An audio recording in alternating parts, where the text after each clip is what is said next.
Bismillahirrahmanirrahim. Assalamualaikum warahmatullahi wabarakatuh. Alhamdulillah, puji syukur kita panjatkan kehadirat Allah Subhanahu wa taala. Sekaligus kita kirimkan salawat dan taslim kepada baginda Rasulullah Muhammad sallallahu alaihi wasallam. Dalam surah Al-Baqarah ayat 21, Allah Subhanahu wa taala berfirman, A'udzu billahi minasyaitonir rajim. Bismillahirrahmanirrahim. Ya ayyuhan nasu ubudu rabbakumul ladzi khalaqakum wal ladzina min qablikum la'allakum tattaqun. Ayat ini merupakan lanjutan daripada materi yang kita bahas sebelumnya, yakni terkait di dalam surah Az-Zariyat ayat 56, di mana Allah menyampaikan wa ma khalaqtul jinna wal insa illa liya'budun, bahwa tidaklah diciptakan jin dan manusia kecuali untuk menyembah kepada Allah Subhanahu wa taala. Maka dalam ayat yang kita bacakan dalam kajian ini, yakni surah Al-Baqarah ayat 21, akan semakin memberikan satu pemahaman terkait dengan pentingnya menyembah kepada Allah,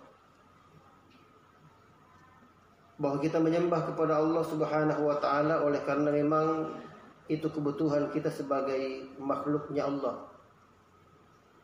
Oleh karena hakikatnya manusia ini adalah merupakan makhluk ciptaan Allah, adalah milik Allah. Dalam ayat yang kita bacakan tadi, Allah mengingatkan, Ya ayyuhan nasu ubudu rabbakumul ladzi khalaqakum walladzina min qablikum la'allakum tattaqun. Jadi dalam ayat ini Allah berseru, Allah memanggil kepada segenap umat manusia. Jadi bukan cuma orang-orang beriman, tetapi seluruh umat manusia dipanggil, diseru oleh Allah Subhanahu wa taala. Allah katakan, wahai sekalian manusia, sembahlah Tuhan yang telah menciptakan engkau dan orang-orang sebelum kamu. Mudah-mudahan engkau termasuk bagian daripada orang-orang yang bertakwa. Saudara-saudari sekalian, sudah menjadi kewajiban bagi setiap manusia menyembah kepada Tuhannya, menyembah kepada Khalik atas dasar kepatuhan terhadap perintahnya dan menjauhi segala bentuk larangannya. Tujuannya adalah agar ia menjadi manusia yang bertakwa. Nah, sehingga sungguh orang yang memiliki rasa takwa terhadap Allah, maka dia senantiasa mendapatkan petunjuk dari Allah dalam setiap aktivitas yang ia lakukan dalam kehidupannya di dunia.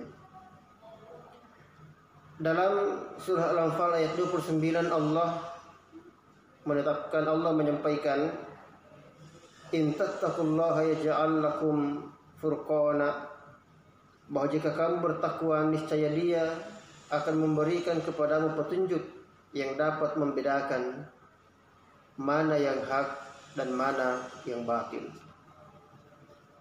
Artinya bahwa ketika kita termasuk bahagian orang-orang yang bertakwa kepada Allah, ketika Allah mengakui bahwa kita ini sebagai orang yang bertakwa kepadanya, sebagai hamba yang bertakwa kepadanya, maka dalam kehidupan kita ini pasti akan dibimbing oleh Allah, pasti akan diberikan petunjuk oleh Allah Subhanahu wa taala. Akan mudah bagi kita memahami mana yang benar dan mana yang buruk, mana yang hak dan mana yang batil. Orang-orang yang telah memiliki rasa takwa yang mendalam, maka segala bentuk pengabdian atau penyembahannya, baik dalam bentuk zahir maupun dalam bentuk batin, semuanya dengan mudah dapat dilaksanakan. Nah, sehingga ini poin kedua, catatan kedua, bahwa orang yang bertakwa kepada Allah dan diakui oleh Allah sebagai orang bertakwa, maka baginya melakukan tindakan yang positif itu tidak berat. Baginya melakukan sesuatu yang baik itu adalah sesuatu yang ringan. Oleh karena itu yang harus kita tanyakan dalam diri kita, untuk kita renungkan dalam hati kita masing-masing, bahwa bagaimanakah aktivitas kita sekarang ini? Bagaimanakah aktivitas kita selama ini? Apakah nilai-nilai positif yang kita kerjakan dalam setiap harinya sudah mudah kita lakukan atau merasa masih begitu berat? Kalau sekiranya masih terasa begitu berat, bermakna jangan-jangan kitalah orang yang belum dipandang dan belum diakui oleh Allah sebagai orang yang bertakwa kepadanya. Dan sebaliknya, kalau sekiranya seluruh aktivitas positif merupakan satu tindakan yang agak mudah kita lakukan, maka pertahankanlah itu dan tingkatkan. Semoga Allah Subhanahu wa taala senantiasa meningkatkan dan menaikkan derajat kita menaikkan derajat kita pada sisinya. Nah, pelaksanaan yang kedua, bentuk pengabdian, merupakan hakikat sikap ta'abbud terhadap Allah. Yang dimaksud dua pengabdian adalah pengabdian dalam bentuk zahir dan pengabdian dalam bentuk batin. Nah, pengabdian ini dijelaskan bahwa ini merupakan hakikat sikap ta'abbud, hakikat sikap penyembahan terhadap Allah Subhanahu wa taala, di mana orang yang telah menemukan hakikat penyembahan terhadap Allah adalah orang yang telah menemukan hakikat dirinya. Dan barang siapa yang telah mengetahui tentang dirinya, maka dialah orang yang sudah memahami, mengenal dan mengetahui akan Allah Subhanahu wa taala. Dan inilah yang dimaksudkan oleh para sufi kita. Inilah yang dimaksudkan oleh orang-orang ahli tasawuf yang mengatakan, man arafa nafsahu faqad arafa rabbahu. Barang siapa yang mengetahui tentang hakikat dirinya, maka dia telah memahami, telah mengenal pula akan hakikat Tuhannya. Saudara-saudara sekalian, yang dimaksud dengan pengertian mengetahui dirinya dalam kajian ini adalah dipahaminya bahwa dirinya merupakan hamba Allah dengan manifestasi dalam bentuk melaksanakan perintah-perintah Allah Subhanahu wa taala dan menjauhi segala yang dilarang oleh Allah Subhanahu wa taala.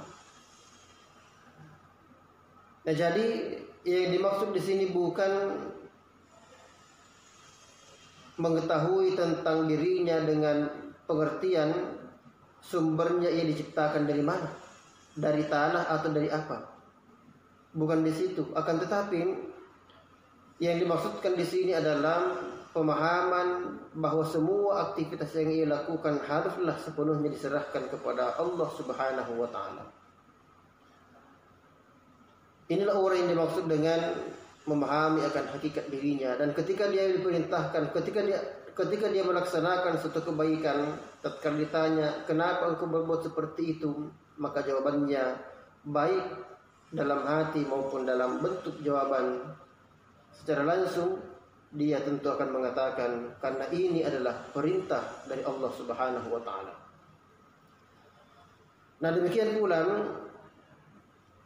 pola i'tikad yang dikaitkan dengan tubuh kasar Nabi Adam atau tubuh halusnya Nabi Muhammad SAW, nyawa atau nur atau cahayanya yang berasal dari Allah. Nah, semua ini sumbernya dari Allah Subhanahu wa taala, akan tetapi yang dimaksud dalam penyembahan di sini adalah bermakna semua apapun yang kita alami dalam kehidupan kita, maka tidak perlu kita risau, tidak perlu kita sedih, karena semuanya itu sudah menjadi ketentuan dan ketetapan Allah dan kita butuh akan hal itu. Nah, ini sebagai pengantar untuk masuk dalam kajian berikutnya. Prinsipnya bahwa menyembah kepada Allah baik zahir maupun dalam bentuk batin semuanya harus betul-betul ikhlas. Kita ikhlaskan diri kita, kita ikhlaskan akan diri kita bahwa apapun yang Allah ingin lakukan terhadap kita, maka itulah yang terbaik. Karena Allah tidak mungkin murka kepada orang yang berupaya mendekat kepadanya. Tapi justru sebaliknya, siapapun yang berupaya untuk mendekati Allah, maka Allah pasti akan berikan pertolongan kepada orang itu. Oleh karena itu, mari kita berniat agar supaya kita senantiasa mampu mengaplikasikan dalam kehidupan kita bahwa semua yang kita lakukan tujuannya hanya untuk mendapatkan keridhaan dari Allah Subhanahu wa taala. Mari kita senantiasa berdoa kepada Allah Subhanahu wa taala agar supaya kita ini mampu menjadi bagian manusia-manusia yang pandai bersyukur dan pandai mengembalikan segala apa yang kita alami kepada Allah dengan keyakinan penuh bahwa itulah yang terbaik yang Allah berikan kepada kita. Oleh karena apa yang baik menurut kita belum tentu itu baik menurut Allah Subhanahu wa taala. Tetapi sebaliknya, apa yang baik menurut Allah itu pasti baik menurut kita walaupun itu jelek menurut kita. Demikian kajian kita pada hari ini. Wallahul muwaffiq ila aqwamit thariq. Wassalamualaikum warahmatullahi wabarakatuh.